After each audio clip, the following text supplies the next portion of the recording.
السلام علیکم ورحمۃ اللہ وبرکاتہ۔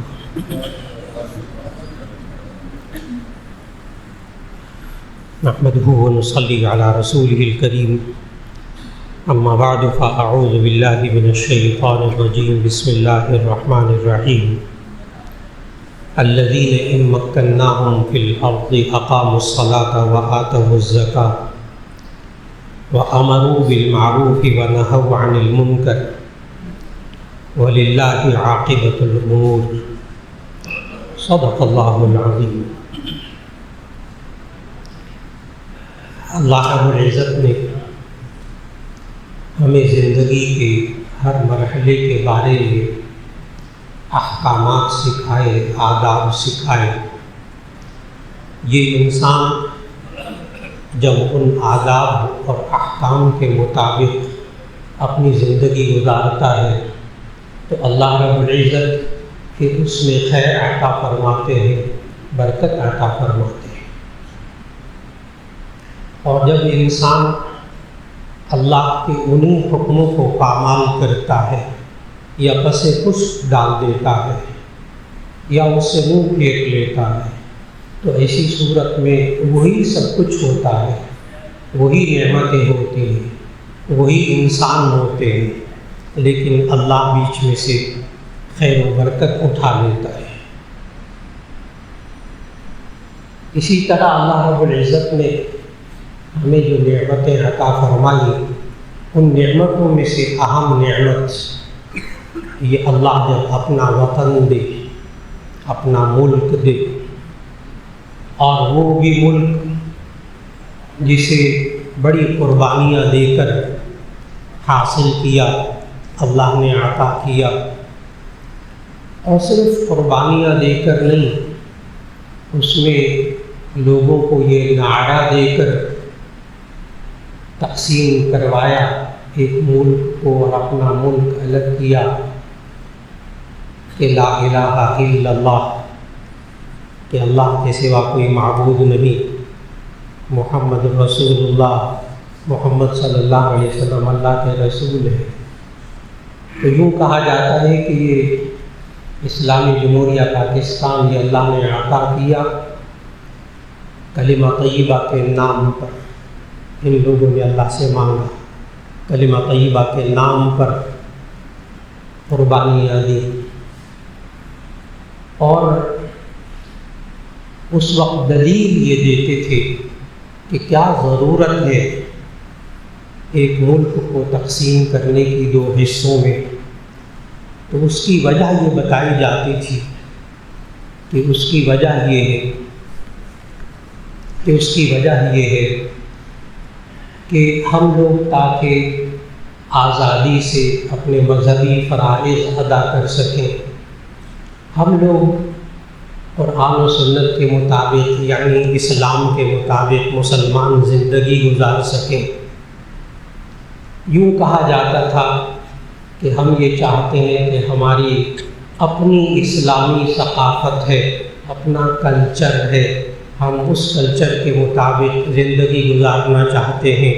یہ وہ میں نے ابھی مختصر سا نچوڑ بتایا اس آزادی کی تحریک کا جس کی بنیاد پر یہ پاکستان بنا، اور جب بن گیا تو آپ وہی لوگ تو نہیں، قربانی دینے والے کیسے اپنے کیے سے پھر سکتے ہیں؟ جن کی ماؤں نے قربانیاں دیں، جن کے بیٹوں نے قربانیاں دیں، جن کی ماؤں نے، بیویوں نے، بیٹیوں نے اپنی عزتیں ان کے حوالے کی اور کس طرح ان کی عزتیں پامال ہوئیں، تو وہ لوگ تو نہیں پھر سکتے تھے اپنی بات سے۔ لیکن اس کے بعد کی جو نسل آتی ہے وہ کہتی ہے یہ پاکستان اسلام کے نام پر تو نہیں بنا تھا، یہ دین کے نام پر تو نہیں بنا تھا، یہ تو ملک حاصل کیا تھا آزادی کے لیے، تاکہ ہمیں اظہار رائے کی بھی آزادی ہو، ہمیں فلاں بھی آزادی ہو، ہمیں فلاں بھی آزادی ہو، ہمیں کوئی پوچھنے والا نہ ہو، ہمارا جسم ہماری مرضی وہ اس ملک میں ہم نافذ کریں گے۔ ہمارا جسم ہماری مرضی، ہم چاہے اپنے آپ کو لڑکا قرار دیں چاہے لڑکی قرار دیں، ہم چاہے لباس پہنیں چاہے نہ پہنیں، چاہے ہم شادی کریں یا نہ کریں، آج اسی ملک کا مقصد یہ بیان کر رہا ہے، پڑھا لکھا طبقہ، کوئی کسی پر الزام نہیں، آپ لوگوں کے سامنے کہ وہ آزاد ملک اس لیے بنا۔ آج کل کا جو نوجوان طبقہ، اس کے الفاظ میں نے آپ کو سنا ہے جو برملا کہے جا رہے ہیں، اور یہی وجہ ہے کہ شروع میں نے جملہ عرض کیا کہ اللہ نے ہماری ہر مرحلے میں رہنمائی کی ہے، ہر مرحلے میں رہنمائی کی ہے۔ یہ انسان کو اللہ نعمتیں دیتا ہے، حقیقی دینے والا اللہ، یہ جان بھی اللہ نے دی، یہ جسم بھی اللہ نے دیا، یہ مال بھی اللہ نے دیا۔ اللہ دے کر پتہ کیا کہتا ہے قرآن مجید میں؟ ان اللہ اشتری من المؤمنین انفسهم واموالهم بان لهم الجنہ، ان اللہ اشتری من المؤمنین، بے شک اللہ نے خرید لیا ہے ایمان والوں سے، ان اللہ اشتری من المؤمنین انفسهم واموالهم، ان کی جانوں کو بھی ان کے مالوں کو بھی خرید لیا ہے، بِأَنَّ لَهُمُ الْجَنَّةِ، اس بات کے بدلے میں کہ ان کو جنت ملے گی۔ خریدتا کس سے ہے بندہ؟ مال کس سے خریدتا ہے؟ جو مالک ہوتا ہے۔ آپ مال کے مالک ہی نہیں ہیں تو آپ سے کون خریدے گا؟ لیکن کتنا اللہ غفور الرحیم ہے، کتنا مہربان ہے کہ چند سال کے لیے نہ جان دی ہے، چند سال کے لیے مال دیا ہے، اور اللہ کہتا ہے میں خریدتا ہوں اس بات کے بدلے میں کہ ان کو جنت ملے گی۔ اب وہ اللہ خریدتا کیسے؟ وہ پورا قرآن پڑھا، آسان سی بات، اللہ نے خریدا کیسے؟ پورے قرآن کو پڑھیے، اللہ نے خریدا کیسے؟ بس اتنی سی بات ہے کہ اس جان کو اور اس مال کو اللہ کے حکم کے مطابق استعمال کرنا، بس، اور کچھ نہیں چاہیے، تم سے کچھ نہیں چاہیے، پورا قرآن پڑھو، صرف جان کو اور مال کو اللہ کے حکم کے مطابق۔ ممکن ہے کوئی کہے کہ جی کیا میں اپنی مرضی کے مطابق مال نہیں استعمال کر سکتا؟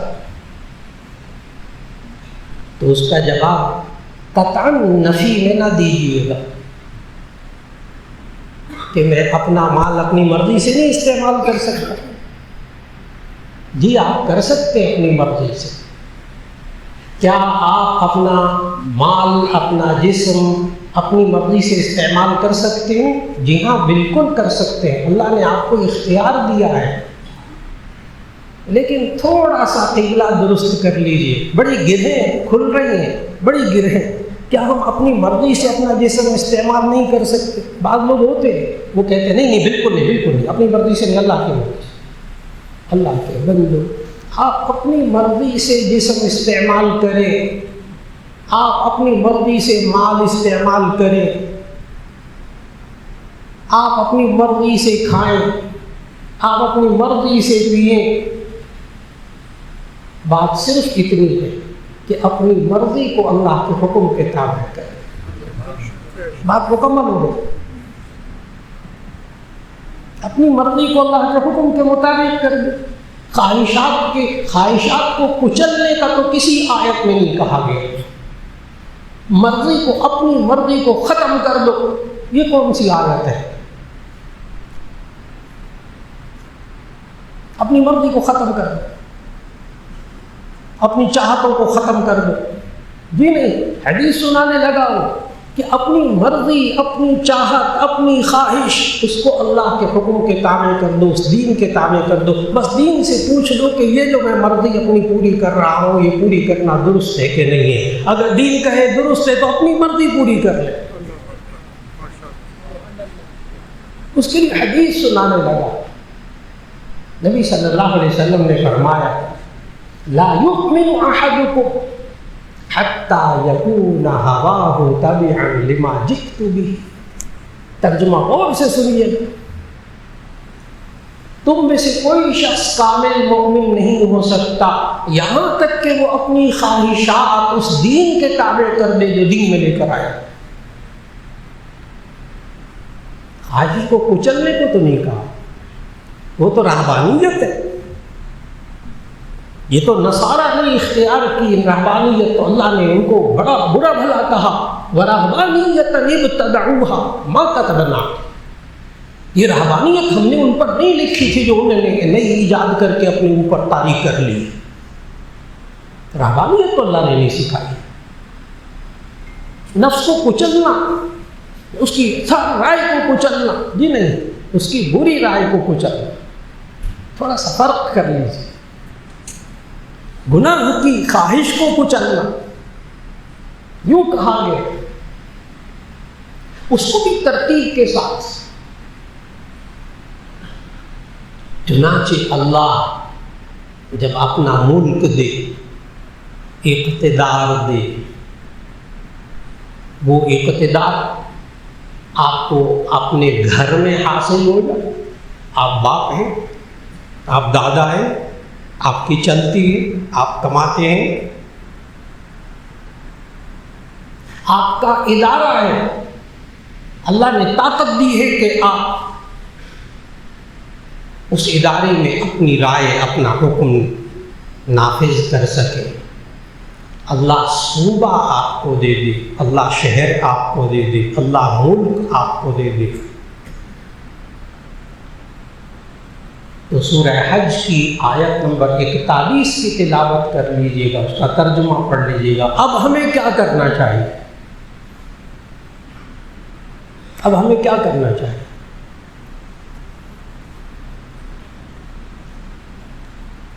اللہ تعالیٰ نے سورہ حج کی آیت 41 میں فرمایا, بتایا ہمیں کہ اللہ اقتدار دے, اللہ ملک دے, اللہ کہیں آپ کو حاکمیت دے دے. تو سب سے پہلے ذہن میں یہ رکھنا, آیت نمبر 41 سورہ حج کی تلاوت کیجیے گا, ترجمہ پڑھیے گا. الذین ان مکناہم فی الارض, وہ لوگ کہ جب ہم ان کو زمین میں مکان دے, جگہ دے, اقتدار دے. سبھی ترجمے کیے ہمارے اکابر نے. امکناہم, جب ہم ان کو مکان دے, اقتدار دے, ملک دے, تو انہیں کیا کرنا چاہیے؟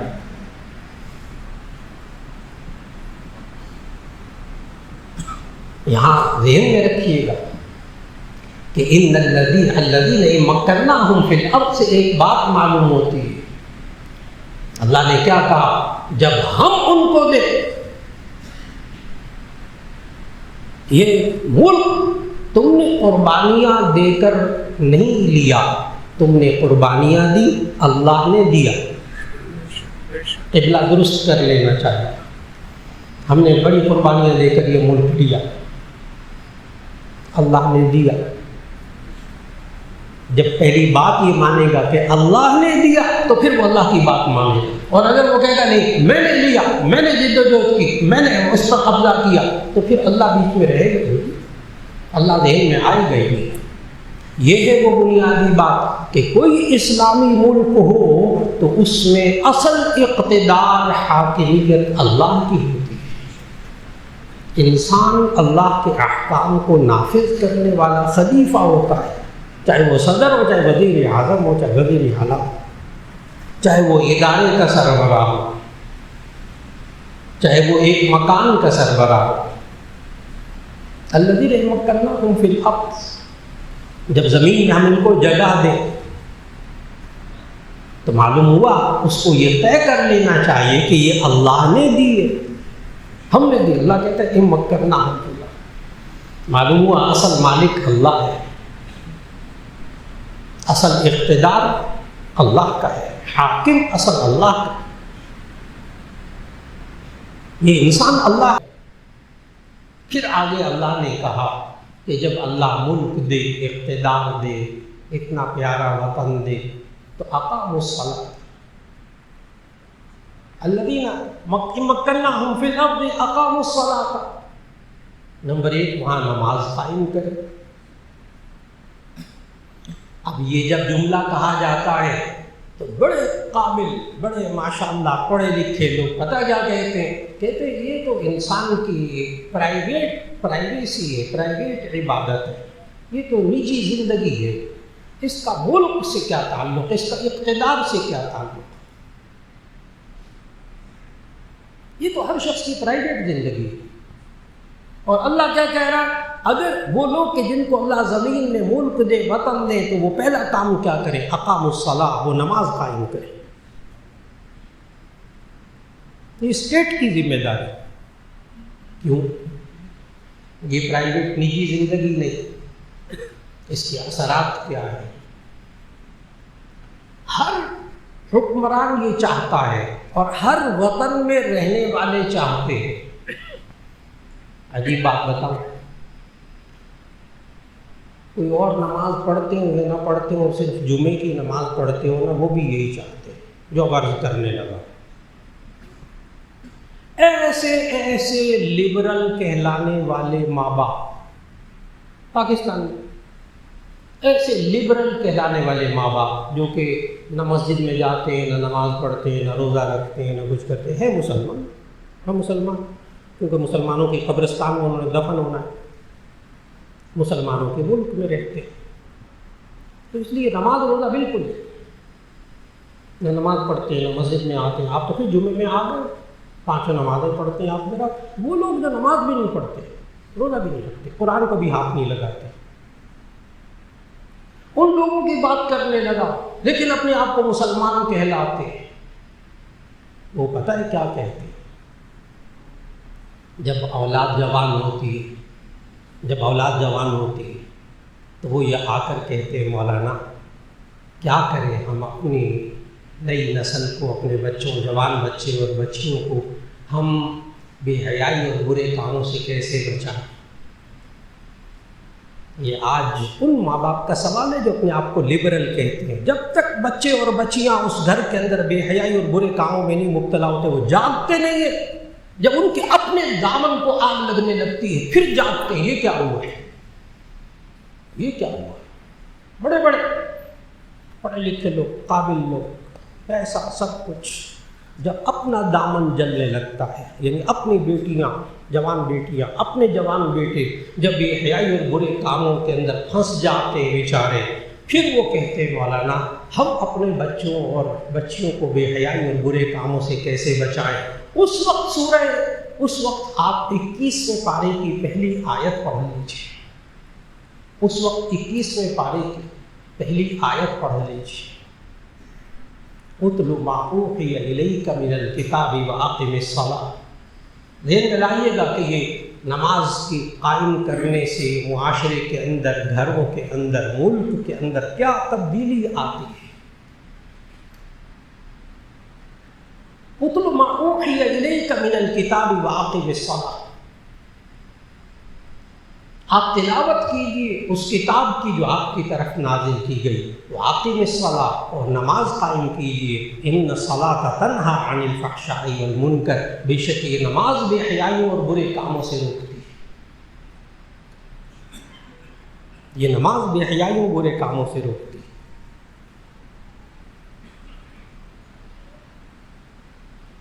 کیوں اسٹیٹ، ایک ملک، ایک حاکم کیوں نماز کا نظام نافذ کرے؟ اس لیے کہ ہر ایک چاہتا ہے، میں نے بتایا ہر حاکم چاہتا ہے، ہر باپ چاہتا ہے، ہر ادارے کا سربراہ چاہتا ہے کہ میرے ادارے کے اندر سے بے حیائی اور برے کام ختم ہو جائے۔ کون انسان سکون کی زندگی گزارے گا جب وہ بے حیائی کے کام اس کے ادارے میں برے کام ہو رہے ہیں، یعنی چوری وہاں ہو رہی ہو، کرپشن وہاں ہو رہی ہو، اور جناب جھوٹ وہاں بولا جا رہا، دھوکہ وہاں دیا جا رہا، ساری برائیاں اس ادارے کے اندر ہوں، وہ ادارہ کیسے چلے گا؟ وہ چلانے والا کیا چاہتا ہے؟ اور حقیقت یہ ہے کہ آج بھی الحمدللہ اس اسلامی جمہوریہ پاکستان کے اندر مجھے بعض فیکٹریوں میں جانا ہوتا ہے، بعض بڑے اداروں میں جانا ہوتا ہے۔ اس وقت ایک فیکٹری کے اندر 700 800 3,000 ملازم ہے، اور وہاں فیکٹری کے مالکان نے پابندی لگائی ہوئی ہے کہ یہاں وہ بندہ کام کرے گا جو نماز پڑھے گا 5 وقت، صرف ظہر کی نماز جماعت کے ساتھ نہیں۔ اس وقت موجود الحمدللہ، ابھی اندھیرا نہیں چھایا، اچھا اندھیرا نہیں چھایا، پوری فیکٹری کا ہر اوپر سے لے کے مینیجنگ ڈائریکٹر وغیرہ سب کوئی معافی نہیں، یہاں کام کرنا ہے نماز پڑھو، نہیں پڑھنی نماز کسی اور فیکٹری میں تشریف لے۔ یہ انہوں نے نافذ کیا ہوا ہے۔ کہتے ہیں وہاں جھوٹ کم ہو گیا، بہت کم ہو گیا، دھوکہ کم ہو گیا، بےایمانی کم ہو گئی، اور ہماری فیکٹری کی پیداوار زیادہ بڑھ گئی۔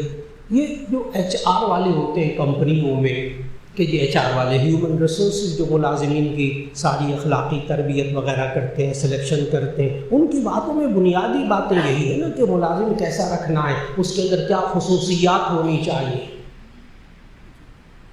وہ یہی تو کہتے ہیں۔ چنانچہ آج وقت کی بہت بڑی ضرورت کہ اداروں میں جہاں جہاں جو شخص، چھوٹا سا ادارہ 10-15 افراد دفتر میں ہے، کوشش کیجیے کہ وہاں ہر شخص نماز پڑھنے والا ہو، پابندی کے ساتھ 5 وقت نماز پڑھنے والا ہو، انشاءاللہ العزیز۔ اللہ سچا ہے، اللہ سچا ہے۔ من اصدق من اللہ قیلا، اللہ سے زیادہ کون سچا ہوگا، اللہ سے زیادہ کون سچا ہوگا، من اصدق من اللہ قیلا۔ جب اللہ سچا ہے تو اب مانے اس بات کو کہ جب ان الصلاۃ تنہی عن الفحشاء والمنکر، یہ نماز بے حیائی و برائیوں سے روکتی، مانے اس بات کو۔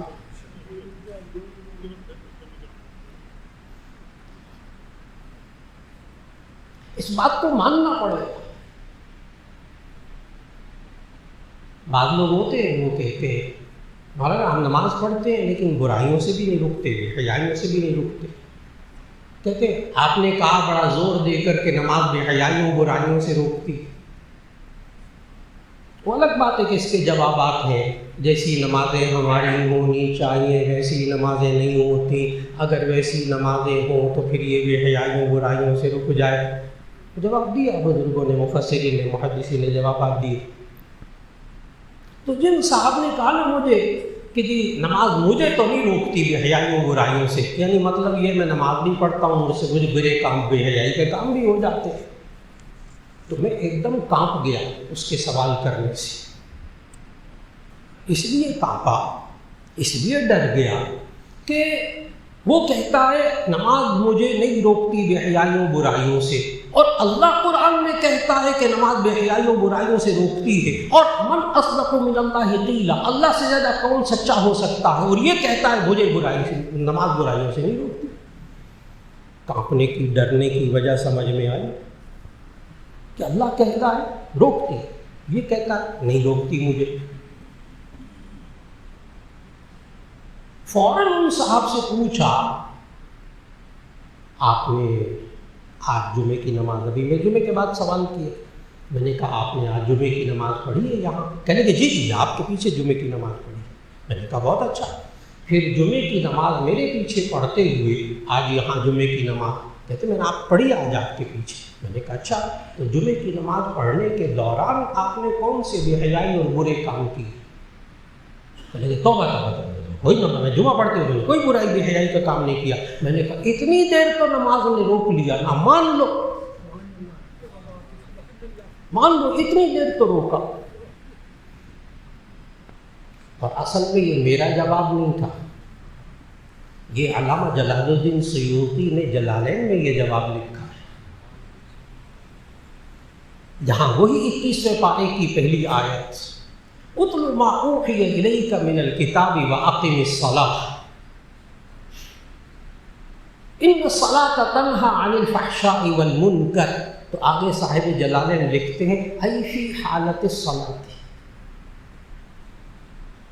یہ نماز بے حیائیوں برائیوں سے روکتی ہے، ای فی حالت صلاۃ، یعنی نماز کی حالت میں جتنی دیر یہ نماز پڑھتا ہے اتنی دیر تو بے حیائی و برائیوں سے روکتا ہے، لیکن یاد رکھ لیجیے گا یہ تو یقینی ہے کہ نماز بے حیائی و برائیوں سے روکتی ہے۔ تو معلوم ہوا کہ اللہ وطن دے، ملک دے، تو اس میں پہلا نظام جو اللہ نے سکھایا قرآن مجید میں، الذین ان مکناہم فی الارض اقاموا الصلاۃ، اور یہ میں پھر بار بار عرض کروں گا کہ ان مکناہم کو ذہن میں رکھیے گا۔ اگر اللہ ان مکناہم فی الارض، وہ لوگ کہ جن کو اللہ زمین میں مکان دے، جگہ دے، اقتدار دے، آپ اگر کسی دفتر کے سربراہ ہیں، کسی ادارے کے سربراہ ہیں، تو آپ بھی اس آیت پر عمل کریں گے تو اس ادارے کے اندر سے اللہ بے حیائی اور برائی کے کاموں کو ختم کرے گا۔ نظام نافذ کر کے دیکھیں۔ نمبر 1 اقام الصلاۃ، نمبر 2 آتوا الزکاۃ، وہ زکوٰۃ ادا کریں، زکوٰۃ کا نظام نافذ کریں۔ آج اسلامی جمہوریہ پاکستان کے اندر زکوٰۃ وصول کرنے کا نظام بہت عمدہ، جو باتیں اچھی ان کا بھی ذکر، زکوٰۃ کا پورا نظام، یکم رمضان کو ایک مقدار طے ہو جاتی ہے، پھر اس کے بعد یکم رمضان کو زکوٰۃ کاٹ دی جاتی ہے۔ تمام ہمارے مفتیان کرام فرماتے ہیں زکوٰۃ ادا ہو گئی، لیکن اس میں کچھ شرعی طور پر خامیاں ہیں، اس کو دور کرنے میں علماء لگے ہوئے ہیں۔ ایک تو یہ کہ وہ یہ نہیں دیکھتے کہ یہ سارا سال صاحب نصاب رہا یا نہیں رہا، ابھی ہفتہ پہلے اکاؤنٹ میں تنخواہ آئی ہے تو اس کی بھی زکوٰۃ کاٹ لیتے ہیں۔ ابھی نظام میں بہتری کی ضرورت۔ وہ یہ نہیں دیکھتے کہ یہ اس زکوٰۃ کا یہ صاحب نصاب بھی ہے کہ نہیں ہے، بس اس دن نصاب پورا ہے تو زکوٰۃ کاٹ لیتے ہیں۔ وہ حولان حول یعنی سال گزرنا اس کو نہیں دیکھتے۔ ابھی اللہ کرے آئندہ اس میں بھی بہتری آ جائے گی، تو زکوٰۃ کا نظام نافذ کرنا بھی بہت اچھا۔ لیکن جب زکوٰۃ کا نظام نافذ ہو گیا تو پھر ایسی صورت میں یکم رمضان سے ذرا ایک آدھ ہفتہ پہلے بینک والوں سے مل کر ساری رقم نکلوانا اور 4-5 رمضان کو دوبارہ داخل کر دینا تاکہ زکوٰۃ سے بچ جائے، تاکہ زکوٰۃ سے بچ جائے۔ اس کا مطلب یہ ہوا، ہاں وہ الگ بات ہے کہ آپ چاہتے ہیں کہ جی ہم خود زکوٰۃ ادا کر لیں، بالکل ٹھیک، بالکل ٹھیک، بالکل ٹھیک۔ اور اب حکومت نے اور آسانی کر دی کہ جی آپ ایک اسٹامپ پیپر پر لکھ کر دے دیں کہ جی میری زکوٰۃ نہ کاٹی جائے، میں زکوٰۃ خود ادا کروں گا، تو ٹھیک ہے۔ ہر بینک کو حکومت نے حکم دے دیا کہ ٹھیک ہے، تاکہ لوگ پیسے نکالیں رکھیں، اس کی ضرورت ہے، ہر بینک کو اس کا حکم دے دیا۔ یہ میں بتا رہا ہوں آتوا الزکاۃ کا نظام نافذ ہو گیا، لیکن زکوٰۃ سے بندہ بچنے کی کوشش نہ کرے، زکوٰۃ ادا کرنے کی فکر کرے۔ یہ وہ زکوٰۃ کا نظام ہے۔ اس سے ہوتا کیا ہے؟ اس سے ہوتا کیا ہے کہ وہ زکوٰۃ کا نظام جو نبی صلی اللہ علیہ وسلم نے نافذ کیا، حضرت ابوبکر صدیق رضی اللہ تعالیٰ عنہ خلیفہ اول بنے تو لوگوں نے کہنا شروع کر دیا ہم تو محمد صلی اللہ علیہ وسلم کو زکوٰۃ دیتے تھے، آپ کو نہیں دیں گے، آپ کو نہیں دیں گے۔ حضرت ابوبکر صدیق رضی اللہ تعالیٰ عنہ نے فرمایا، مشہور ہے ان کا فرمان، ان کا اعلان، جو شخص اونٹ باندھنے کی ایک رسی بھی زکوٰۃ میں سے نہیں ادا کرے گا، میں اس کے خلاف اعلان جنگ کرتا۔ اور منکرین زکوٰۃ کے خلاف جنگ کی انہوں نے۔ سوچیں وہ لوگ بیٹھ کر جو کہتے ہیں کہ یہ نماز پڑھنا، زکوٰۃ دینا، یہ زکوٰۃ دینا بھی تو انفرادی عمل ہے، یہ اسٹیٹ میں کیوں لے کر آتے ہیں؟ بعض لوگ سوال کرتے ہیں یہ زکوٰۃ ذاتی عبادت ہے، کیوں یہ اوپر سے مسلط کی جاتی ہے؟ یہ اللہ نے حکم دیا ہے، جب تمہیں اللہ ملک دے تو اس میں زکوٰۃ کا نظام نافذ کرو۔ ہوتا کیا ہے یہ زکوٰۃ کا نظام نافذ کرنے سے کہ نبی صلی اللہ علیہ وسلم نے زکوٰۃ کا نظام نافذ کیا، حضرت ابوبکر رضی اللہ تعالیٰ عنہ نے منکرین زکوٰۃ کے خلاف جہاد کیا اور پھر زکوٰۃ لے کر چھوڑی۔ حضرت ابوبکر صدیق رضی اللہ تعالیٰ عنہ کی دور کی محنت، نبی صلی اللہ علیہ وسلم کے دور کی محنت، اب آتے ہیں حضرت عمر رضی اللہ تعالیٰ عنہ اور دور فاروقی آتا ہے، اور کئی لاکھ مربع میل، 20 لاکھ مربع میل پہ حکومت کر رہے ہیں حضرت عمر فاروق رضی اللہ تعالیٰ عنہ، اور چند سال کے بعد اسلامی تاریخ گواہ ہے کہ حضرت عمر فاروق رضی اللہ تعالیٰ عنہ جس ملک کے اوپر حکمرانی کرتے تھے وہاں کوئی زکوٰۃ لینے والا کوئی نہیں رہا تھا۔ یہ جو میں نے کہا نا زکوٰۃ لینے والا کوئی نہیں رہا، یہ کسی کو بھی سمجھ میں نہیں آیا سوائے علماء کے، یہ ابھی سمجھ میں نہیں آیا، ابھی میں بات کو کھولنے لگا، کیونکہ ہمارے عوام کیا ہوتے ہیں، روٹی کپڑا مکان، بس غربت ختم ہو گئی۔ ہمارے یہاں یہ مشہور ہے، روٹی کپڑا مکان، غربت ختم ہو گئی۔ وہ لائنوں میں لگ کر آٹا لے، شریف گھرانوں کی عورتیں سمجھتے ہیں غربت ختم ہو گئی، لائنوں میں لگ کر پیسے لے، لوگ سمجھتے ہیں غربت ختم ہو گئی۔ نہیں، دور فاروقی میں جو زکوٰۃ لینے والا کوئی نہیں رہا، اس کو تھوڑا سا سمجھیے گا، ذرا کھولنے لگا ہوں اس بات کو کہ زکوٰۃ لینے والا کوئی نہیں رہا، یعنی مستحق کوئی نہیں تھا زکوٰۃ کا۔ باہر ملکوں میں زکوٰۃ مسلمانوں میں بھیجنا پڑتی تھی، اس لیے کہ غور سے سنیے گا، جامع ترمذی کی حدیث کہ نبی صلی اللہ علیہ وسلم نے فرمایا کہ زکوٰۃ کا نصاب 200 درہم ہے، 200 درہم 200 درہم میں 1 درہم ہوتا ہے 3 گرام 62 ملی گرام کا، 200 درہم بنتے ہیں 52.5 تولہ چاندی، گرام بنتے ہیں 612 گرام چاندی۔ بڑے غور سے سننا، میں دور فاروقی کو کھولنے لگا ہوں۔ 612 گرام چاندی جس کی قیمت آج کل ہے تقریباً 1,90,000 روپے، 1,90,000 روپے۔ رمضان میں گزشتہ 1,80,000 روپے تھے، یعنی جس بندے کے پاس 1,90,000 یعنی 2 لاکھ روپے کے قریب روپیہ سارا سال پڑا رہا ہو، وہ کہیں جا کر صاحب نصاب ہوتا ہے۔ یہ نہیں کہ وہاں مانگنے والے ختم ہو گئے تھے، سب کو روٹی 2 وقت مل گئی تھی، نہیں، ہر ایک کے پاس نصاب موجود تھا زکوٰۃ کا دور فاروقی میں، جس کی وجہ سے زکوٰۃ دینے والا کوئی نہیں رہا تھا۔ روٹی کپڑا مکان صرف نہیں،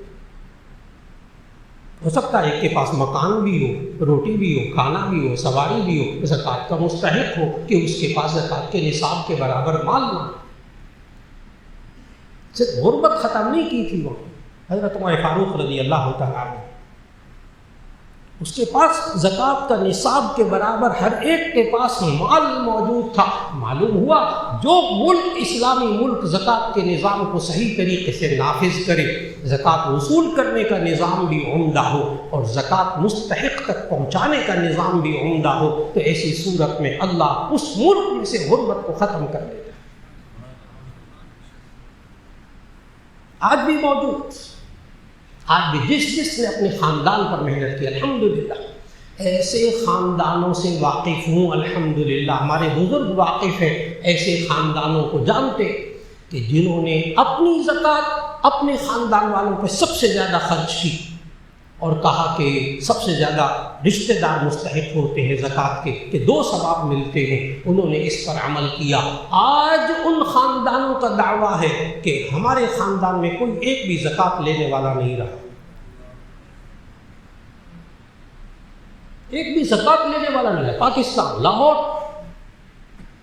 پورے بڑے بڑے خاندان، کیوں؟ انہوں نے زکوٰۃ کا، کہتے ہیں صرف زکوٰۃ، ہم نے کچھ نہیں، صرف زکوٰۃ۔ آج ہمارے خاندان میں زکوٰۃ کا مستحق نہیں رہا، کہتے آج بھی ہمارے خاندان میں اللہ نے زکوٰۃ کی برکتیں دکھائی ہیں، اب ہمیں خاندان سے باہر زکوٰۃ دینا پڑتی ہے۔ باتوں کو بڑے غور سے سمجھنا ہوگا۔ یہ زکوٰۃ کا نظام یہ غربت کا خاتمہ کیسے کرتا ہے، ایک ملک کی معاشی حالت کو کیسے بہتر بناتا ہے۔ 2 باتیں ہو گئی، 2 کام کرنے جب اللہ وطن دے، ہماری بھی ذمہ داری، صرف حکمرانوں کی نہیں، ہماری ذمہ داری، ہم بھی جہاں جہاں ہیں نظام زکوٰۃ کا نظام نافذ کریں۔ نمبر 3، الذین ان مکناہم فی الارض، سورہ حج کی آیت نمبر 41، الذین ان مکناہم فی الارض اقاموا الصلاۃ وآتوا الزکاۃ۔ نمبر 3، وامروا بالمعروف ونہوا عن المنکر۔ نمبر 4، ونہوا عن المنکر، اچھی باتوں کا حکم دے، بری باتوں سے روکے۔ صرف حکمران نہیں، ہر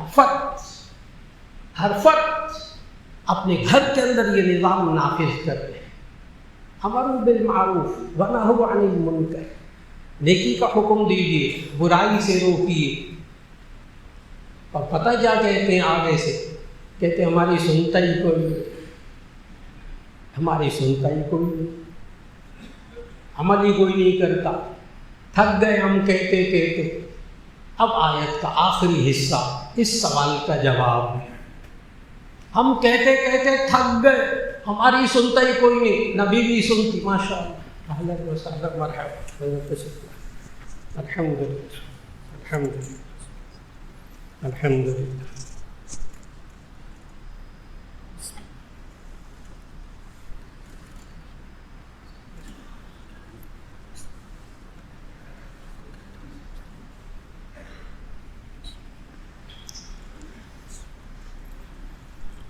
الحمدللہ۔ تو عرض کر رہا تھا کہ اللہ رب العزت نے جب انسان کو وطن ملے، انسان کو اقتدار ملے، تو اس انسان کو چند کام کرنے ہوں گے، اور اس میں 2 کام آخری بتانے لگا تھا، امر بالمعروف نہی عن المنکر۔ آپ نیکی کا حکم دیجئے، برائی سے روکیے۔ وہ روکیں یا نہ روکیں یہ ہماری ذمہ داری نہیں۔ بڑی توجہ سے، یہ وہ بات ہے جس کی وجہ سے آج لوگ امر بالمعروف نہی عن المنکر سے پیچھے ہٹ گئے۔ ہماری کوئی سنتا نہیں، ہماری کوئی مانتا نہیں۔ ہمارے گھر میں، ہمارے ادارے میں کھلا، میں نے بہت کہا، بس اب سنتے ہی نہیں، مانتے نہیں، میں نے چھوڑ دی۔ نہیں جناب، یہی غلطی ہے۔ کیوں؟ اللہ نے آخر میں کیا فرمایا اسی آیت کے آخر میں؟ وَلِلَّهِ عَاقِبَةُ الْأُمُورِ۔ اب اس سوال کا جواب ملنے لگا ہے، وَلِلَّهِ عَاقِبَةُ الْأُمُورِ، اور کاموں کا انجام وہ اللہ کے ذمے ہے۔ یہ آپ نے اپنے ذمے کیوں لے لیا ہے؟ یہ منوانا آپ نے اپنے ذمے کیوں لے لیا؟ یہ منوانا تو نبی صلی اللہ علیہ وسلم کی ذمہ داری نہیں تھی۔ یا ایھا الرسول بلغ ما انزل الیک من ربک فإن لم تفعل فما بلغت رسالتہ۔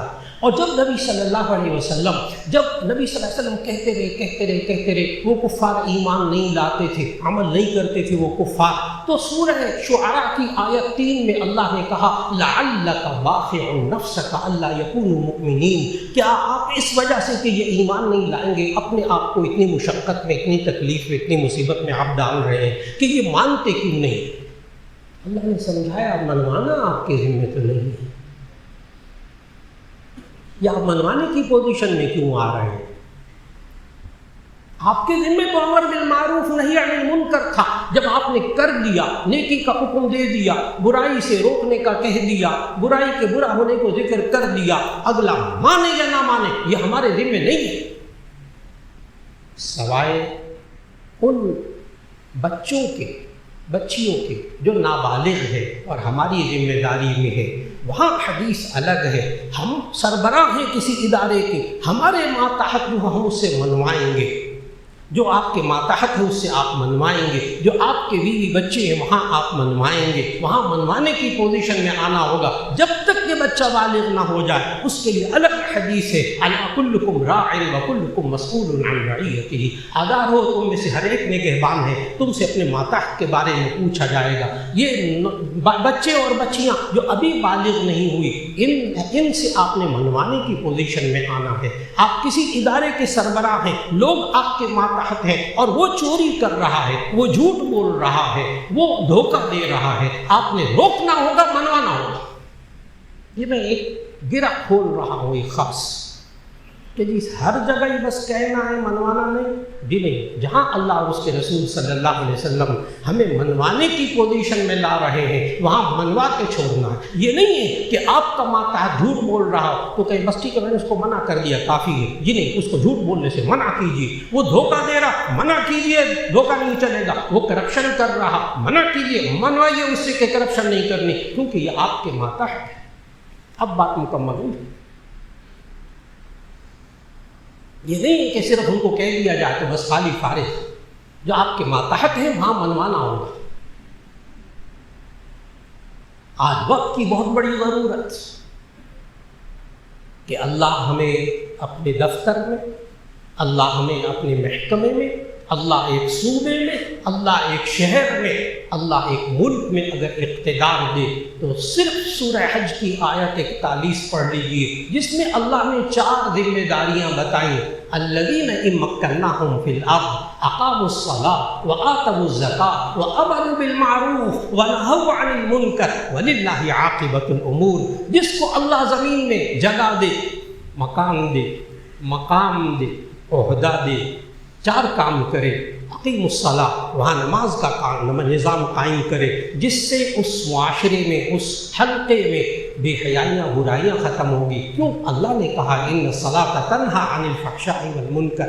زکوٰۃ کا نظام نافذ کریں تاکہ وہاں لوگوں کی غربت ختم ہو اور پھر لوگ محتاجی سے نکلے، امر بالمعروف کرے، نیکی کا حکم دیتا رہے، اور نہو عن المنکر، اور بری باتوں سے روکتا رہے۔ یہ 4 کام ہر بندہ اگر اپنے محکمے میں کرنا شروع کر دے، ہر بندہ اپنے ادارے میں کرنا شروع کر دے، ہر بندہ اپنے گھر کے اندر شروع کر دے، اللہ اسلامی جمہوریہ پاکستان کے مقصد کو پورا کر دے گا۔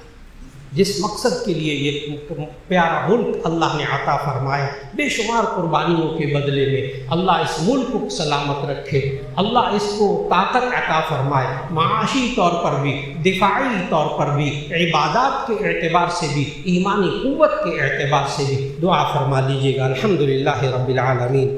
اللہم صلی علی سیدنا و مولانا محمد وعلی آل سیدنا و مولانا محمد وبارک وسلم۔ ربنا آتنا فی الدنیا حسنۃ وفی الآخرۃ حسنۃ وقنا عذاب النار۔ یا اللہ ہمارے گناہوں کو معاف فرما، ہماری لغزشوں کوتاہیوں کو معاف فرما۔ یا اللہ یہ پاکستان بنے ہوئے 78 سال ہو گئے، اے اللہ ہم سے بڑی کوتاہیاں ہو گئی۔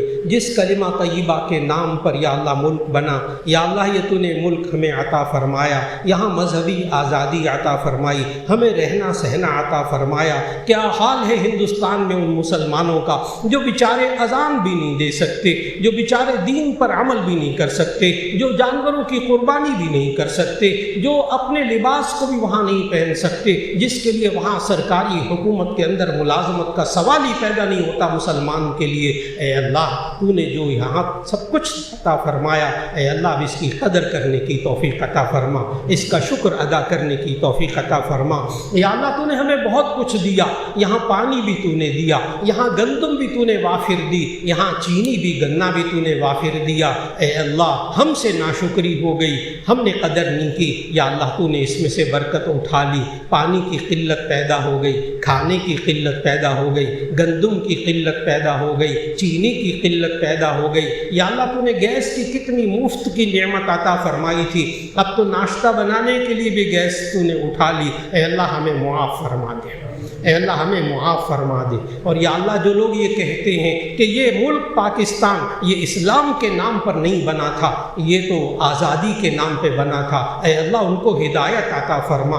یا اللہ اس ملک کے قوانین جتنے اسلامی ہیں یا اللہ ان کو نافذ کرنے کی توفیق عطا فرما، اور جتنے اصول اس ملک کے اندر یا اللہ غیر اسلامی ہیں ان کو ختم کرنے کی توفیق عطا فرما۔ اور یا اللہ خصوصاً اس ملک سے سودی نظام کا خاتمہ فرما دے، یا اللہ بے حیائی کی جتنی چیزیں اس ملک سے ختم فرما دے۔ یا اللہ جو برائیاں اس ملک کے اندر ہیں، ملک کے اندر جو افراد کے اندر ہیں، اے اللہ ان برائیوں کو ختم فرما دے، اصلاح کروانے کی توفیق عطا فرما دے۔ یا اللہ ہم سب کی دعاؤں کو قبول فرما لے، خصوصاً حضرت مولانا فضل الرحیم صاحب آج جمعے میں پھر تشریف لائے، اللہ حضرت کو کامل صحت عطا فرما دے، تمام بیماروں کو شفا عطا فرما دے، ہر ایک کی روزی میں اللہ برکت عطا فرما دے، ہر ایک کے کاروبار میں اللہ برکت عطا فرما دے۔ وصلی اللہ تعالی علی خیر خلقہ محمد وآلہ واصحابہ اجمعین برحمتک یا ارحم الراحمین۔